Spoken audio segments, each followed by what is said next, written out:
Episode 7. Now this episode is where author of the novel probably took the most creative liberty. I'm gonna explain why, but first of all, let's get over some of the things that the author has done right.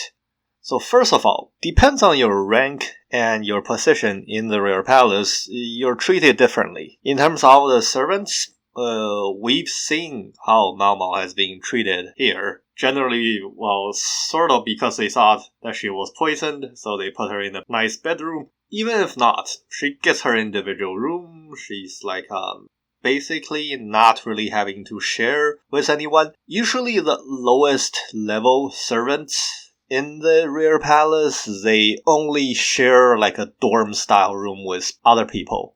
Sometimes as crowded as 10 people per room. So as you progress in rank, you may be better off later on, but it really depends on your position and which location you're working for. Keep in mind, the concubine that Mao Mao works for is one of the 4 top ones in the entire rear palace, making her one of the most powerful women in the entire country. And despite, internal politics and secretly trying to undermine everyone else aside, the episode did talk about how their closest servants are probably the only one that the concubines can trust. Therefore, if you're a top concubine of the entire royal palace, then you treat the ones close to you very nicely. Therefore, you get essentially special treatment, which they would have been living much nicer compared to everyone else. So that's a fact. What's also a fact is the attitude of the head lady in waiting towards Jinshi's servant. And reality is, in the rear palace, a lot of these ladies were alone, and if the emperor is not interested in them, they usually try to find a life partner or a love somehow. Now, even though eunuchs have no lower private parts, people go for a relationship for way more than just, sexual stuff. So, if she's interested in him, that makes total sense. In reality, a lot of cases in the past where certain servants in the royal palace, they form a kind of pseudo-family-ish relationship. They'd actually stay together. They kind of share everything together. They even basically share their income. That was the thing. So it's not out of realm of reality. And it's actually quite accurate that she might be interested in him, considering they made a note that she's 30, and in this time period, in this world setting, people usually marry by the age 16, so it doesn't really come out as surprising that she's happy to see him here, because, why not? And in terms of the concubine Gyokyo ordering Gao Shen around, well, think about it. He might be a high-ranking official, but she basically outranks him by being a high-ranking concubine, in the sense that she will probably be at least the same rank as the prime minister. And then what else that's accurate is for all the high-end brothels in ancient times in China. Obviously, China disallowed prostitution after 1949. So nowadays, if you want to go to China, you can't find any legally run brothels or prostitutes. There are people working illegally, but legally it wasn't allowed at all. It's totally against the law after 1949. But back when it was legal, for the very high-end ones, you need an introduction letter. You don't just march in, no matter how rich and powerful you are. You generally need someone to introduce you to a place like this. And the high-end ones, they were quite pricey. They only take in customers that have certain social economic status. And you don't go in directly and have sex right away. You spend enough time and money there before they'd even consider you. So Mao Mao offering this to our mid-ranking general guy, that totally makes sense, because he wouldn't have been able to gotten in by himself, even though his rank is probably much higher than a lot of people, a lot of actual bureaucrat and official, considering he's one of the military officers in the capital. Generally, you're 4th rank or above if you're in that position, making you at least like a brigadier level in terms of army. But the highest ranking brothels, they only serve the very top. So like you'd have no chance, even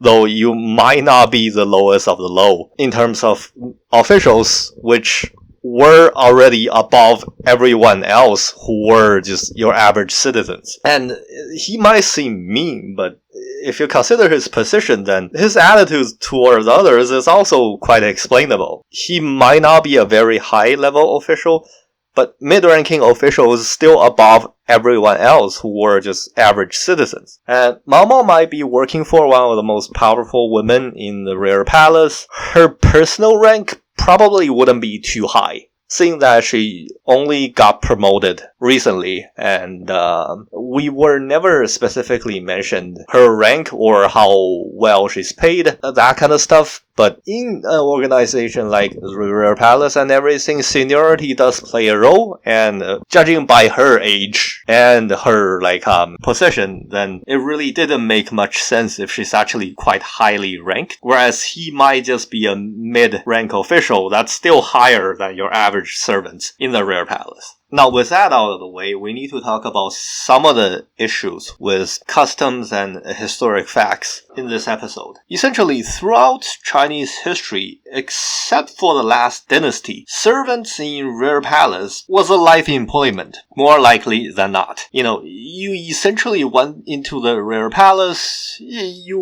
won't be allowed to leave. Unlike here, where they mentioned it's a 2-year contract job. Didn't happen in reality, mainly because you were working in the house of the emperor, and you didn't know way too much secrets for them to let you go most of the time. So they didn't really have a way to get out. Other than the last dynasty, there were only 3 ways where probably servants were let go of. One of them was the emperor dying, a new emperor decides to change staff, which he might let some servants just go off on their own. Other one is if there's a special occasion for celebration, and if the servant has enough of a rapport and applied personally. And third one is if, somehow one of the imperial family really liked you and they decide to marry you off to someone. Other than those 3 sources, generally these servants would stay in the Rear Palace forever until they die. And they also didn't really have a break, like here, where Mao Mao was able to apply and be taken home for a few days off as vacations. They weren't really allowed that.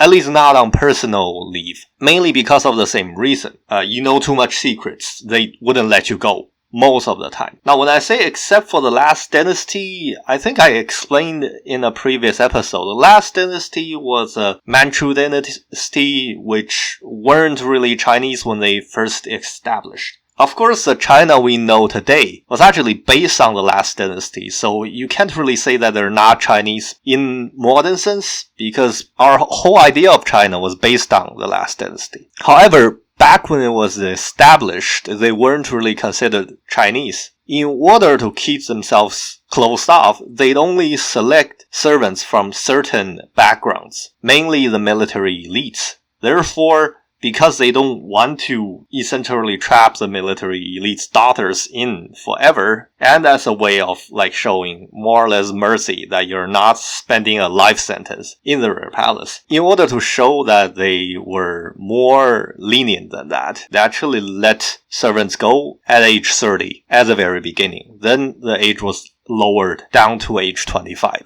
So only for the last dynasty would you have a retirement or a discharge age. Other than that, most of the time servants would be trapped forever inside the Rear Palace. Now you're probably wondering, why would someone want to subject themselves to this? There's a pretty good example in the show, actually. If you look around, average citizens, common folk, citizens on the outside or poor people, they would have been living pretty horribly. So even though you're pretty much trapped in the Rear Palace, you're trapped in the Rear Palace. It's the most powerful place in the entire country. Other places might suffer from famine or anything, but you at least wouldn't be hungry. So obviously when people's survival was on the line, between surviving and having to be trapped in one location, most people would have chosen like this. So it was actually hotly contested, even though you probably couldn't leave. Mainly because, the alternative wouldn't be much better, and even if you've left, you won't be able to see much or do much on the outside anyways. However, in order for the author to actually push the story forward, they kind of can't really do that. If Mao Mao was trapped in here forever as a life sentence, a lot of the stories wouldn't have happened. A lot of the stories couldn't have happened. Therefore, they had to make some creative liberty and bend some rules. But in bending the rules, they kind of really strayed from what reality would have been like. However, the fact that servants couldn't leave the rear palace on their own, they didn't really have like a vacation or anything, didn't mean that they couldn't leave at all. If you were sent off on official work, or if they actually issue a pass for you, then you could go. And it really didn't involve anything this elaborate in the show, where, you need to be given a hairpin, so on and so forth, and you ask someone, and then they take you out. You didn't really need to do that.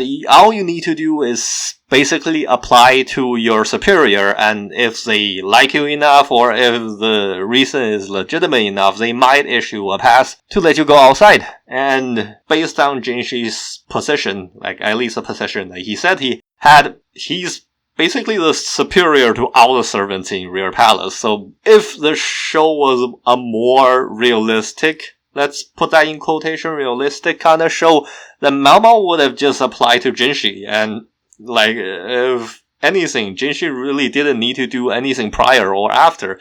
If he agrees, then she gets some time off. Now, if you think about it, Mao Mao's life on the outside probably isn't that much better compared to the Rear Palace anyways. She lived in a red light district. It's probably one of the most built up place compared to everywhere else. It didn't look as run down as other places. But in reality, it's a pretty cruel world out there because hierarchy is really strict. It's very hard to make money, and more often than not, brothels will try to debt trap all the prostitutes there to keep them there. Nowadays, people trap people in with debt or drug addiction. They did the same thing back then. So even though prostitutes earned money, they were bought and sold because Asian form of slavery essentially. However, it's kind of different from Western form of slavery. It's more close to indentured servitude, where you are indebted before you can pay off your debt. The difference between Asian slaves and, commonly thought about North American slaves is that North American slaves were treated as equivalent to livestock, where Asian slaves still got paid. And if you saved enough, you could potentially buy yourself off. However, you would have been in debt at the beginning. And the debt is really hard to pay off because they will try to debt trap you. And that's how brothels were run. So it's not a pretty world. Now, it's something that I picked up. I don't know if others have picked up the same, but if you notice the talking voice of Mao Mao's dad, it sounds kind of different compared to this episode to episode 1 where he spoke briefly. Not in terms of tune or anything, but his pitch seemed a little bit higher. I'm assuming the voice acting director actually made some adjustment. When he talked about the Rear Palace, my first thought is that he sounds a pitch higher than the first episode. They might be hinting at the fact that he might came from the Rear Palace. So there might be something there. Generally what happens is that people who were castrated tend to sound a pitch higher, and they might be hinting at that. So this will be episode 7, and we had more detail about life in the red light district next episode, which does warrant something to talk about next episode as well. I'm not going to focus on the case as you guys can see, I don't focus on actual storylines in the show. I mainly focus on more or less background information and cultural references in the show. I guess if it helps your viewing experience to know a little bit more, then you can stay tuned for the next episode as well. Brothel had a deep history in Chinese culture, and there were rules, there were unwritten assumptions about brothels and how they operate. It's quite fascinating and more complex than just, your average clubs and stuff nowadays.